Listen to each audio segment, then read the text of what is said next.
ጤና ይስጥልን እንደምን አምሽታችኋል ውድ ተመልካቾቻችን ከአባይ ቴሌቪዥን የሚተላለፍላችሁ የዕለተ ረቡዕ ህዳር 17 2018 ዓ.ም አውደ ዜና ተጀምሯል።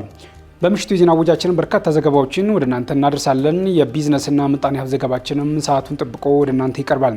አውደ ዜናውን እየመራው ደግሞ እኔ ካሰኝር ጋር ከእናንተ ጋር ቆይታ አደርጋለሁ። አብራችሁን ቆዩ። በመጀመሪያው ክፍለ ጊዜ የመረጃ ጥንቅራችን ከማርበርግ ቫይረስ በሽታ ጋር በተያያዘ ንክኪ ያለባቸው 349 ሰዎች ላይ ክትትል እየተደረገ መሆኑን ጤና ሚኒስቴር ማስታወቁን፣ ከመሬት 40 ኪሎ ሜትር ከፍታ ላይ እየተጓዘ ያለው የኤርታሌው የእሳተ ገሞራ ፍንዳታ ወይም ጭስ ህንድን አልፎ ቻይና መድረሱ መነገሩና በአመት ከ3400 ሰዎች በላይ በኤችአይቪ በሽታ እየተያዙ ነው ያለው የአማራ ክልል መዘናጋቱ ሊቆም እንደሚገባም ማሳሰቡን የተመለከቱ ጉዳዮችን ጨምሮ ሌሎች መረጃዎችን ወደ እናንተ እናደርሳቸዋለን። አብራችሁን ቆዩ። ወደ ቀዳሚ ዜና አለፍን። ከማርበርግ ቫይረስ በሽታ ጋር በተያያዘ ንክኪ ያለባቸው 349 ሰዎች ላይ ክትትል እየተደረገ መሆኑን ጤና ሚኒስቴር አስታወቀም። የጤና ሚኒስቴርና የኢትዮጵያ ሕብረተሰብ ጤና ኢንስቲትዩት የማርበርግ ቫይረስ በሽታን በተመለከተ ወቅታዊ መረጃ ያካተተ ጋዜጣዊ መግለጫ በዛሬው ዕለት ሰጥተዋል። የማርበርግ ቫይረስ በሽታ በተከሰተበት በደቡብ ኢትዮጵያ ክልል እስካሁን ድረስ ተጠርጥረው ምርመራ ከተደረገላቸው 73 ሰዎች መካከል የስድስቱ ታማሚዎች ህይወታቸው ሲያልፍ 5ቱ ደግሞ ሕክምና እየተደረገላቸው እንደሚገኙ መግለጫውን የሰጡት የጤና ሚኒስትሯ ዶክተር መቅደስ ዳባ አስታውቀዋል። ከትናንቱ 10 ኬዞች የዛሬው በአንድ ብልጫ ያመጣው በሐዋሳ ከተማ በማርበርግ ቫይረስ የተያዘ ሰው በመገኘቱ መሆኑን የጠቀሱት ዶክተር መቅደስ ይህም የመጀመሪያው የማርበርግ ቫይረስ ተጠቂ ጋር ንክኪ የነበረውና ወደ ሐዋሳ የተጓዘ መሆኑን አብራርተዋል። አክለውም በአጠቃላይ እስካሁን 349 ሰዎች ንክኪ ያላቸው በመሆኑ ክትትል እየተደረገ ሲሆን 119 ደግሞ የለይቶ ማቆያ ጊዜያቸውን ማጠናቀቃቸውን ነው የገለጹት። ግን በአጠቃላይ ማታ እስካሁን ድረስ ባሉት ግን 2 ተጨማሪ ምርመራዎች አድርገን 1 ፖዚቲቭ አግኝተናል ማለት ነው። 71 ብለን የነበረውን ወደ 2 ጨመርንበት 73 ብለን ካልን ከ73 ሰዎች ውስጥ በ11 ሰዎች ላይ ቫይረሱ ተገኝቶ እንደነበር ማረጋገጥ ችለናል። ከዚህ በተጨማሪ ደግሞ 5 ህይወታቸው ያለፈ የሚለውን አሁን በ6 እንይዛለን ማለት ነው። እስከ ትናንት ማታ በነበረን በየዕለቱ ከምናሳውቀው ጋር 5 ላይ ብለን የነበረው 6ቱ ህይወታቸው ያለፈ መሆኑ መረጋገጥ ተችሏል የሚለውን በዚሁ አጋጣሚ እናሳውቃለን። እንግዲህ የበሽታው ምልክቶች ከታየባቸው ሰዎች ጋር ንክኪ የነበራቸው ሰዎችን የመለየት ስራ አሁንም በሰፊው እየሰራን ያለ ነው። ወደ 349 ሰዎች በተለያየ መልክ ከታማሚዎች ጋር ንክኪ የነበራቸውን በጣም አስፍቶ የመስራትና የነዛን የመለየት ስራ ስለሚያስፈልግ በዛ ውስጥ ቆጠራዎቻችንን ስናካሂድ እስከ ዛሬ አሁን ሰዓት ባለንበት ደቂቃ ከሆነ ወደ 349 ሰዎች ጋር ክትትል የለይቶ ክትትል ስራዎቻችንን እያደረግን ነው። ከነዛ ውስጥ ግን ወደ 119 የሚሆኑት የክትትል ጊዜ ገደብ ስላለው የክትትል ጊዜ ገደባቸውን ጨርሰው ከለይቶ ማቆያ ውስጥ እንዲወጡ ተደርጓል ማለት ነው። በሐዋሳ ከተማ ላይ የነበረ የንክኪ ከነበራቸው ሰዎች ውስጥ ነው ዛሬ 1 ኮንቨርሽን ወይም ደግሞ ፖዚቲቭ ሬት ያለን ማለት ነው። ከዛው ከጅንካ ከተማ ተመላሽ የነበረ ሰው ማለት ነው። ስለዚህ 1 ፖዚቲቭ በዛ ከተማ አለን። አሁንም ከዚሁ ንክኪ ጋር የተያያዘና በዛው ሬጅ ውስጥ የምናውቃቸው ሰዎች ስለሆኑ አሁንም ቢሆን ከቦታ ቦታ ያሉ በፊት የነበሩ እንቅስቃሴዎችን በመለየት ከታማሚዎች ጋር ቀጥታ ንክኪ የነበራቸውን ሰዎች የመጀመሪያው መድኃኒቶችን የመስጠት የመለየት ከሌሎች ደግሞ ተጋላጭነታቸው እንዲቀንስ ህብረተሰቡ እስከዛሬ እያደረገልን እንደነበረው ተባባሪነቱን በመቀጠል የመከላከል ስራችንን አጠንክረን እንድንሰራ በዚሁ አጋጣሚ መግለጽ እፈልጋለሁ። ከዚህም በተጨማሪ ወረርሽኙ በተከሰተባቸው አካባቢዎች የለይቶ ማከሚያ ማዕከላትን በማቋቋምና የሰለጠነ የሰው ኃይልና አስፈላጊውን የሕክምና ግብዓት በማደራጀት ለታማሚዎች የተጠናከረ የሕክምና እርዳታ እየተሰጠ እንደሚገኝ ገልጸው ለታማሚዎችም የተሻለ ሕክምና ለመስጠት ይቻል ዘንድ ከዚህ በፊት ወረርሽኙ ተከስቶባቸው ከነበሩ ሀገራት የልምድ ልውውጥ በማድረግ ከዚህ በፊት ተሞክረው ጥሩ ውጤት ያስገኙ መድኃኒቶችንና ክትባቶችን በመለየትና ወደ ሀገር ውስጥ በማስገባት ለታካሚዎች ተደራሽ በማድረግ ላይ መሆኑንም ተናግረዋል። አዲስ የሚያዙ ሰዎች ከተገኙ የለይቶ ማቆያ ማዕከላት የሕክምና አቅርቦቶችና የሰለጠኑ ሰራተኞች ዝግጁ መሆናቸውንም ያረጋገጡት የኢትዮጵያ ሕብረተሰብ ጤና ኢንስቲትዩት ዳይሬክተር ዶክተር መሳይ ኃይሉ በበኩላቸው እንዳስታወቁት ቫይረሱም ባልተገኘባቸው ክልሎችም ዝግጅት እየተደረገ ነው ብለዋል። በአውሮፕላን ማረፊያዎች፣ በድንበር ቦታዎችና በሌሎች የማግቢያና የመውጫ ቦታዎች ላይም ምርመራው መጠናከሩን ተናግረዋል። ስለ በሽታው ተጨማሪ መረጃ እንዲሁም የምክር አገልግሎት ለማግኘትም ሆነ የበሽታውን ምልክቶች የሚያሳይ ማንኛውም ሰው ሲያጋጥም በ8335 እና በ952 ነፃ የስልክ መስመሮች የምክር አገልግሎት ማግኘት እንዲሁም ጥቆማ መስጠት እንደሚቻልም ተገልጿል። ከመሬት 40 ኪሎ ሜትር ከፍታ ላይ እየተጓዘ ያለው የኤርታሌው የእሳተ ገሞራ ጭስ ህንድን አልፎ ቻይና መድረሱ ተነገረ። ባሳለፍነው እሁድ ህዳር 14 2018 ዓ.ም በአፋር ክልል የሚገኘው የኤርታሌ እሳተ ገሞራ ድጋሜ ከፈነዳ በኋላ የፍንዳታው ጭስ ቀይ ባህርን ተሻግሮ ቻይና መድረሱ ተነግሯል። በፍንዳታው ወቅት ጭስና ሰልፈር ዳይኦክሳይድ የወጣ ሲሆን ጭሱ ቀይ ባህርን ተሻግሮ ሰሜን ምዕራብ ህንድ ከደረሰ በኋላ ዛሬ ህንድን የአየር ክልል በመልቀቅ ወደ ቻይና እየገባ መሆኑን ኢንዲያን ቱዴይና ሂንዱስታን ታይምስ ዘግበዋል። የሜትሮሎጂ ባለሙያዎች ግን ጭሱ ከ25000 እስከ 45000 ጫማ ከፍታ ውስጥ እየተጓዘ በመሆኑ መሬት ላይ የአየር ብክለት ተጽዕኖ እምብዛም ነው ሲሉ ገልጸዋል። ኃይሌ ጉብ ተራራ ላይ የተከሰተው ይህ እሳተ ገሞራ ፍንዳታ ከመሬት 40 ኪሎ ሜትር ከፍታ ላይ የደረሰ መሆኑን የገለጹ ደግሞ በአዲስ አበባ ዩኒቨርሲቲ የጂኦፊዚክስ ህዋ ሳይንስና አስትሮኖሚ ተቋም የሴስሞሎጂ ትምህርት ክፍል ኃላፊ የሆኑት ፕሮፌሰር አታላይ አየለ ናቸው። ኢትዮጵያ ውስጥ ከ50 በላይ ንቁ እሳተ ገሞራዎች ስለመኖራቸው ገልጸው ኃይሌ ጉቢ ከነዚያ መካከል መሆኑን ተናግረዋል።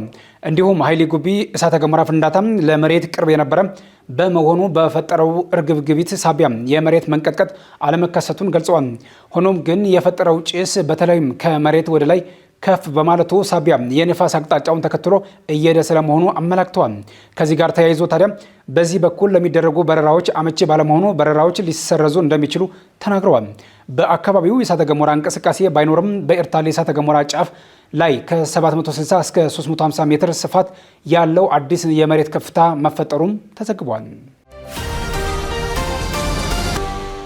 በአመት ከ3400 ሰዎች በላይ በኤችአይቪ በሽታ እየተያዙ ነው ያለው የአማራ ክልል መዘናጋቱ ሊቆም እንደሚገባ አሳሰበም። የኤችአይቪ ኤድስ ስርጭትን ለመከላከልና ለመቆጣጠር መዘናጋቱ ሊቆም ይገባል ሲል የአማራ ክልል ጤና ቢሮ ማሳሰቢያ ሰጥቷል። በአማራ ክልል ጤና ቢሮ የኤችአይቪ ዘርፍ ብዙ ምላሽ ዳይሬክተር የሆኑት ውድነህ ገረመው የተዘነጋ የሚመስለው በሽታ እና ስርጭቱ በከፍተኛ ሁኔታ እየተስፋፋ እንደሆነም ጠቁመዋል። ኃላፊው ይህን ያሉት የዘንድሮ የዓለም የኤድስ ቀን ተግዳሮቶችን በመቋቋም ኤችአይቪ ኤድስ ምላሽን በዘላቂነት እናረጋግጥ በሚል መሪ መልእክት በዓለም ለ38ኛ ጊዜ የሚከበረውና በኢትዮጵያ ደግሞ ለ37ኛ ጊዜ እንደሚከበር በሰጡ መግለጫ ላይ ነው። አቶ ውድነህ ገረመው በዓሉ ሲከበር የተዘነጋ የሚመስለውንና ስርጭቱ በከፍተኛ ሁኔታ እየተስፋፋ የመጣውን ኤችአይቪ ኤድስ ስርጭት ለመከላከልና ለመቆጣጠር ዘርፈ ብዙ ምላሽ ተግባራት መስራት ያስፈልጋልም ብለዋል። በመግለጫው እንደተገለጸው በክልሉ በዓመት ውስጥ 3414 ሰዎች በአዲስ በኤችአይቪ ኤድስ እንደሚያዙ የክልሉ ኮሚኒኬሽን ዘገባ ጠቅሷል። በኢትዮጵያ በአሁኑ ወቅት 601 ሺህ የሚሆኑ ሰዎች ቫይረሱ በደማቸው ውስጥ የሚገኝ ሲሆን በየዓመቱ ከ7900 በላይ የሚሆኑ ሰዎች ደግሞ በቫይረሱ የሚያዙ መሆናቸው በጥናት መረጋገጡን የገለጹት አቶ ውድነህ ከዚህ ውስጥ 16 በመቶ የሚሆነውን የሚይዙት ከ14 ዓመት በታች ያሉ ህጻናት መሆናቸው አብራርተዋል። በአማራ ክልል አሁን ባለው ተጨባጭ ሁኔታ ላይ ለኤችአይቪ ኤድስ አጋላጭ ሁኔታዎች የሚባሉት ወቅታዊ ግጭቶች፣ የትምህርት ቤቶች መቋረጥ፣ ስለ ኤችአይቪ ያለው የተሟላ ግንዛቤ ዝቅተኛ መሆን፣ ጥንቃቄ የጎደለው ወሲብ መፈጸምና ሌሎችም በመግለጫው ተጠቅሰዋል። በሽታውን ለመከላከልም ይበልጥ ተጋላጭ የሆኑ የህብረተሰብ ክፍሎችን የባህሪ ለውጥ እንዲያመጡ ማስተማርና ተመርምረው ራሳቸውን እንዲያውቁ የማድረግ ስራ ይሰራል ሲሉም ዳይሬክተሩ ተናግረዋል ሲል ዘገባው አክሏል። የተወዳጅ ተመልካቾቻችን እየተከታተላችሁ ያላችሁት ከአባይ ቴሌቪዥን የአውደ ዜና የመረጃ ሰዓታችን አሁንም እንደቀጠለ ነው። ወደ ሁለተኛው ዙር ጥንቅራችን ስናልፍ ደግሞ በውጫዊ ጫናዎች ምክንያት በአፍሪካ የሚደረግ ህገ መንግስታዊ ያልሆነ የመንግስት ግልበጣን በአስቸኳይ ማስወገድ እንደሚገባ ፕሬዚዳንት ታዬ አጽቀሥላሴ መግለጻቸውን፣ የሀገርን ደህንነት ለመጠበቅ ሲባል የማህበራዊ ሚዲያው አጠቃቀም አውዱን የሚመጥን ህግና አሰራር እየተበጀለት መሆኑን አምባሳደር ሬድዋን ሁሴን መግለጻቸውን ጨምሮ ሌሎች መረጃዎችን ዘነበ ህልፍ ይዟል። በድጋሚ አብራችሁን ቆዩ። በውጫዊ ጫናዎች ምክንያት በአፍሪካ የሚደረግ ህገ መንግስታዊ ያልሆነ የመንግስት ግልበጣን በአስቸኳይ ማስወገድ እንደሚገባ ፕሬዝዳንት ታዬ አጽቀሥላሴ ገለጹ። ሰባተኛው የአፍሪካና አውሮፓ ህብረት የሩብ ምዕተ ዓመት የትብብር ጉባኤ በአንጎላ ሉዋንዳ እየተካሄደ ነው። በጉባኤው ላይ ንግግር ያደረጉት ፕሬዝዳንት ታዬ አጽቀሥላሴ የዓለም የፋይናንስና የጸጥታ ተቋማት የፍትሐዊነት ጊዜው ያበቃ በመሆኑ የአፍሪካ ድምፅ ጉልህ ሆኖ እንዲሰማ የሚያስችል ማሻሻያ ስራ እንዲሰራ ጠይቀዋል። ፕሬዝዳንት ታዬ የ2030 የትብብር ግቦችን ለማሳካት ቅድሚያ የሚሰጠው የሰላምና ደህንነት ጉዳይ ላይም ኢትዮጵያ ትልቅ ዋጋ ከፍላለች ብለዋል። በሱዳን ያለው አስከፊ ጦርነት መቋጫ ሊበጅለት ይገባል ያሉት ፕሬዝዳንት ታዬ ከሱዳናውያን በሚመነጭና በአፍሪካ ህብረትና የኢጋድ እገዛ ሱዳን ወደ ቀደመ ሰላሟ መመለስ ይኖርባታል ሲሉ አሳስበዋል። በውጫዊ ጫናዎች ምክንያት በአፍሪካ እየጨመረ የመጣውን የመንግስታት አለመረጋጋት፣ የተራዘመ ግጭትና ህገ መንግስታዊ ያልሆነ የመንግስት ግልበጣን በአስቸኳይ ማስወገድ እንደሚገባ የጠቀሱት ፕሬዝዳንቱ ኢትዮጵያ ለዚህ ዝግጁ መሆኗን አንስተዋል። ፕሬዝዳንቱ አክለውም ኢትዮጵያ የብዝሃ ትብብርን አጠናክራ እንደምትቀጥልና ለሰላምና ልማት መሳካት ቁልፉ በጋራ መስራት መሆኑን እንደምታምን መግለጻቸውን የኢቢሲ ዘገባ ያመለክታል። የአፍሪካ የመጪው ዘመን ተስፋዎች ወጣቶች መሆናቸውን በመግለጽ የአውሮፓ ህብረት በኢንቨስትመንት ፓኬጁ በኩል በታዳሽ ኃይል፣ በዲጂታል ሽግግርና በፈጠራ ስራዎች ላይ የሚደረገውን ድጋፍ እንዲጠናከር ፕሬዝዳንት ታዬ ጥሪ አቅርበዋል። በተጨማሪም በኤደን ባህረ ሰላጤና በባብ ኤልመንደብ ላይ ያንዣበበው ስጋት በጋራ እንዲቆም ጥሪ አቅርበዋል። በዚሁ በሰባተኛው የአፍሪካና የአውሮፓ ህብረት ጉባኤ ላይ ተገኝተው ንግግር ያደረጉት የተባበሩት መንግስታት ድርጅት ዋና ጸሐፊ አንቶኒዮ ጉተሬዝ አፍሪካ በተባበሩት መንግስታት የጸጥታው ምክር ቤት ቋሚ መቀመጫ እንድታገኝ ጥሪ አቅርበዋል። ዋና ጸሐፊው ይህ እርምጃ ጥልቅ ታሪካዊ ኢፍትሐዊነት የሚቀለበስበት መንገድ መሆኑንም ነው የገለጹት። ኤስኦኤስ የህፃናት መንደሮች በኢትዮጵያ አርቲስት አለማየሁ ታደሰን የብራንድ አምባሳደር አድርጎ ሰየመ። ኤስኦኤስ የህፃናት መንደሮች በኢትዮጵያ በታሪኩ የመጀመሪያ የሆነውን የብራንድ አምባሳደርነት ሹመት ለአርቲስት አለማየሁ ታደሰ መስጠቱን በዛሬው ዕለት በሰጠው መግለጫ አስታውቋል። ድርጅቱ የበጎ ፈቃድ አምባሳደር ለመሰየም ሲወስን የድርጅቱን ተልዕኮን የሚያጎላ የህፃናትን መብት የሚያስከብርና በአገር ውስጥ የሚገኙ ባለድርሻ አካላት መካከል መተማመንና ታይነትን ለማጠናከር የሚረዳ ተጽዕኖ ፈጣሪ አካል እንደሚያስፈልግ በመገንዘብ እንደሆነ ማስታውቋል። የብራንድ አምባሳደሩ ሚናም ድርጅታዊ አጋርነትን ለማስፋት የገንዘብ ማሰባሰብ ጥረቶችን ለማጎልበትና በቂ የወላጅ እንክብካቤ ሳያገኙ የሚያድጉ ህጻናትና ወጣቶች የበለጠ የህዝብ ትኩረት እንዲያገኙ ለማስቻል ያለመ ነው ተብሏል። ድርጅቱ አርቲስት አለማየሁ ታደሰን የመረጥኩት በአቋሙ ለረጅም ጊዜ በዘለቀው መልካም ስሙ ለህጻናት ደህንነት ባለው ቁርጠኝነትና ከድርጅቱ ተልዕኮ ጋር የሚጣጣም ስብዕና ያለው ሆኖ በመገኘቱ ነው ብሏል። አርቲስት አለማየሁ በበኩሉ የበጎ ፈቃድ አምባሳደር መሆን ከማዕረግ በላይ የሆነና ትክክለኛ ትርጉም ያለው አስተዋጽኦ ለማበርከት የሚያበቃ ትልቅ ኃላፊነትና እድል ነው። ባገኘሁት መድረክ ሁሉ ድምፄን ለማሰማትና የድርጅቱን ተልዕኮ ለማጉላት ሙሉ ቁርጠኛ ነኝ ብሏል። የአርቲስቱ የአምባሳደርነት አገልግሎትም እንደ ሁኔታው ሊራዘም የሚችል ሆኖ ለሚቀጥሉት 2 ዓመታት እንደሚሆን ተነግሯል። የኤስኦኤስ የህፃናት መንደሮች በኢትዮጵያና ደቡብ ሱዳን ብሔራዊ ዳይሬክተር አቶ ሳህለማርያም አበበ አጋርነቱ የህፃናትንና የወጣቶችን ድምፅ ወደፊት የማምጣት የህብረተሰቡን ተሳትፎ የማነሳሳትና ከለጋሾች ከተቋማትና ከተጽዕኖ ፈጣሪ ግለሰቦች የሚደረገውን ድጋፍ የማጠናከር ዓላማን ያገናዘበ ነው ሲሉ ተናግረዋል። ኤስኦኤስ የህፃናት መንደሮች በኢትዮጵያ የዓለም አቀፉ ኤስኦኤስ የህፃናት መንደሮች ፌዴሬሽን ብሔራዊ አባል ሲሆን በህፃናት ደህንነት ጥበቃና ልማት ላይ አተኩሮ የሚሰራ ዓለም አቀፍ የልማት ድርጅት እንደሆነም ተገልጿል። የሀገርን ደህንነት ለመጠበቅ ሲባል የማህበራዊ ሚዲያው አጠቃቀም አውዱን የሚመጥን ህግና አሰራር እየተበጀለት መሆኑን አምባሳደር ሬድዋን ሁሴን ገለጹ። በህዝብ ተወካዮች ምክር ቤት የውጭ ግንኙነትና የሰላም ጉዳዮች ቋሚ ኮሚቴ የብሔራዊ መረጃና ደህንነት አገልግሎትን የ2018 በጀት ዓመት የአንደኛ ሩብ ዓመት እቅድ አፈጻጸም ሪፖርት ገምግሟል። የቋሚ ኮሚቴው ምክትል ሰብሳቢ ዶክተር ፈቲ ማህዲ የደህንነት መረጃዎችን በብዛትና በጥራት ማዘጋጀትና ተደራሽነትን ማስፋት፣ የቴክኖሎጂ አጠቃቀምን ማሳደግና በቀጠናው ሰላምና ደህንነት ዙሪያ ከጎረቤት ሀገራት ጋር በትብብር የሚሰሩ ስራዎችን በትኩረት ማከናወን ይገባል የሚል ማሳሰቢያ ሰጥተዋል። የብሔራዊ መረጃና ደህንነት አገልግሎት ዳይሬክተር ጀነራል አምባሳደር ሬድዋን ሁሴን በበኩላቸው ከማህበራዊ ሚዲያ አጠቃቀም አንጻር አውዱን የሚመጥን ህግና አሰራር እየተበጀለት በመሆኑ ሰዎች የማህበራዊ ሚዲያን ሲጠቀሙ ከመብታቸው ባሻገር ኃላፊነትንም ጎን ለጎን እያሰቡ ሊሆን ይገባል ሲሉ ገልጸዋል። ከህግ ማስከበር አኳያ ሁሉም አካላት የድርሻቸውን መወጣት እንዳለባቸውም አምባሳደር ሬድዋን ሁሴን አሳስበዋል። ከጎረቤት ሀገራት እስከ መካከለኛው ምስራቅና አውሮፓ ድረስ አብሮ በመስራት መረጃ በመለዋወጥና በትብብር እየተሰራ መሆኑን ማብራርተዋል። በተጨማሪም የብሔራዊ ደህንነት ዩኒቨርሲቲ ለሀገር ውስጥ ብቻ ሳይሆን ለጎረቤት አገራትም ጭምር የትምህርት ዕድል የሚሰጥ በመሆኑ ደረጃው ከፍ ብሎ ራሱን አስችሎ መንቀሳቀስ እንዲቻል ከህግ ማዕቀፍ ጀምሮ አስፈላጊው ሁሉ ሊሟላ እንደሚገባ ዳይሬክተር ጀነራሉ ተናግረዋል። በመዲናዋ ያለደረሰኝ በሚንቀሳቀሱ ከ990 በላይ በሚሆኑ የደረቅ ጭነት ተሽከርካሪዎች ላይ እርምጃ መወሰዱ ተገለጸ።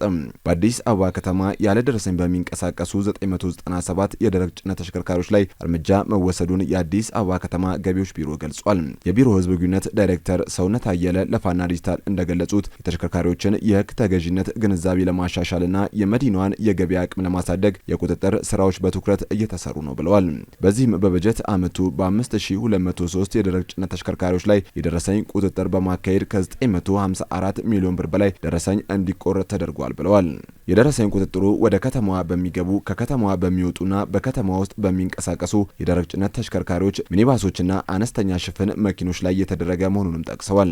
በቁጥጥሩ ያለ ደረሰኝ ጭነት ሲንቀሳቀሱ የነበሩ 907 የደረቅ ጭነት ተሽከርካሪዎች ሲያዙ 1039 ግብር ከፋዮች ደረሰኝ እንዲቆርጡ መደረጉን እንዲሁም በ997 ግብር ከፋዮች ላይ ደግሞ አስተዳደራዊ እርምጃ መወሰዱን ተናግረዋል። በቀን ከሚደረገው ቁጥጥር በተጨማሪ በሌሊትም ቁጥጥር ተጠናክሮ መቀጠሉን ገልጸው ያለ ደረሰኝ በሚንቀሳቀሱ ተሽከርካሪዎች ላይ አስተዳደራዊ እርምጃ ይወሰዳል ነው ያሉት። በተጨማሪም ህገወጥ የደረቅ ጭነት አሽከርካሪዎችን በህግ ተጠያቂ የማድረግ ስራ ተጠናክሮ እንደሚቀጥል የቢሮ ህዝብ ግንኙነት ዳይሬክተር ጠቁመዋል። ከአባይ ቴሌቪዥን የምሽት ዘገባዎች እንደቀጠሉ ናቸው። ውድ ተመልካቾቻችን፣ አሁን ደግሞ የቢዝነስና ምጣኔ ሀብት ጉዳዮች የሚቀርቡበት ሰዓት ላይ ደርሰናል። መረጃዎችን ቴዎድሮስ አይቸው ይዟል። በድጋሚ አብራችሁን ቆዩ። የኢትዮጵያን ቡና በዓለም ደረጃ ያለውን ተፈላጊነት ይበልጥ ከፍ ለማድረግ ያለመ ነው የተባለለት ስፔሻሊቲ ቡና ማህበር ተመሰረተ።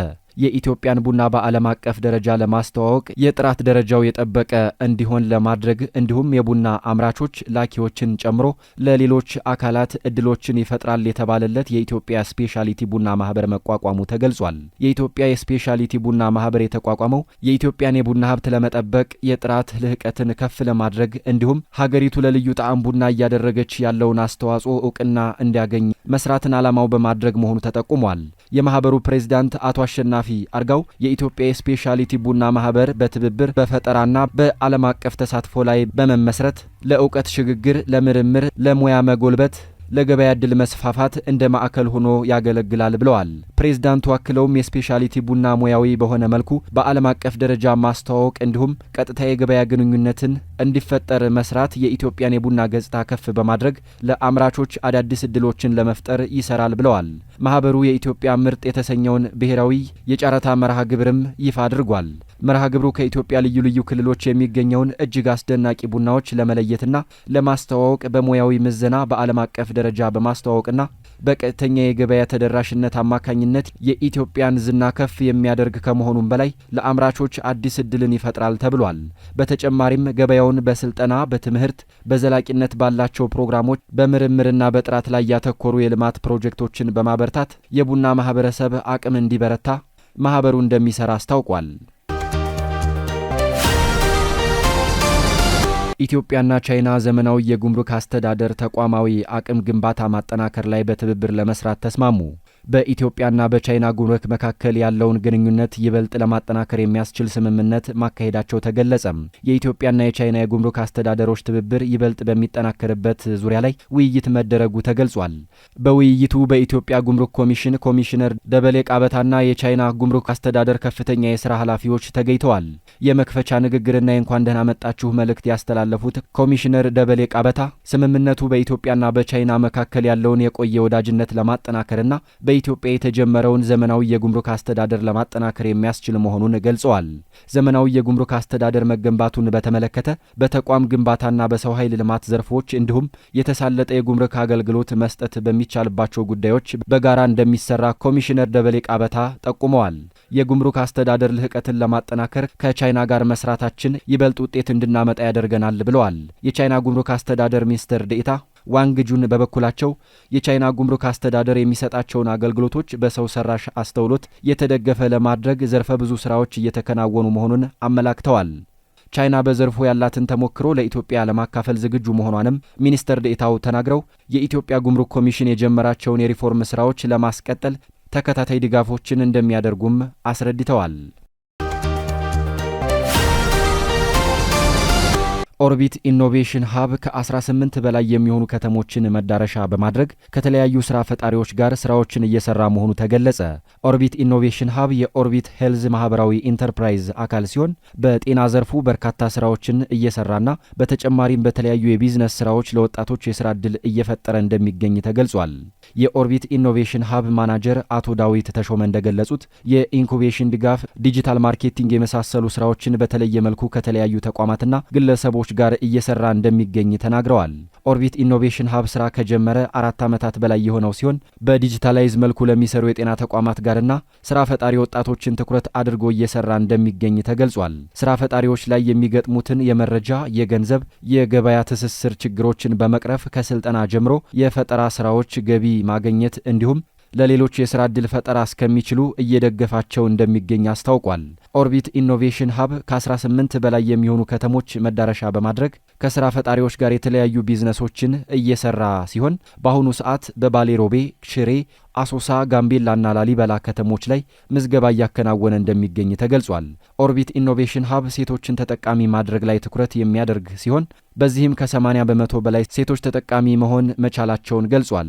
ባለፉት 3 ዓመታት 580 ወጣቶችን ተጠቃሚ ማድረግ እንደቻለና በአሁኑ ሰዓት ከ1000 በላይ የስራ ዕድሎች መፍጠሩን አቶ ዳዊት ተሾመ ገልጸዋል። አክለውም በየከተማው የስራ ማስፋፊያ ሲደረግ የዲጂታላይዜሽን የእውቀትና ገበያ ትስስሮች የሚያጋጥሙ ችግሮች መካከል ተጠቃሽ ናቸው ብለዋል። አክለውም በየከተማው የሥራ ማስፋፊያ ሲደረግ የዲጂታላይዜሽን የእውቀትና ገበያ ትስስሮች ከሚያጋጥሙ ችግሮች መካከል ተጠቃሽ መሆናቸውን ተናግረዋል። ስትከታተሉት የነበረው የዕለተ ረቡዕ ህዳር 17 2018 ዓ.ም ከአባይ ቴሌቪዥን የአውደ ዜና የመረጃ ጥንቅራችን ይህንን ይመስል ነበር። አብራችሁ ስለነበራችሁ ምስጋናችን ከልብ ነው። በያላችሁበት መልካም ምሽት።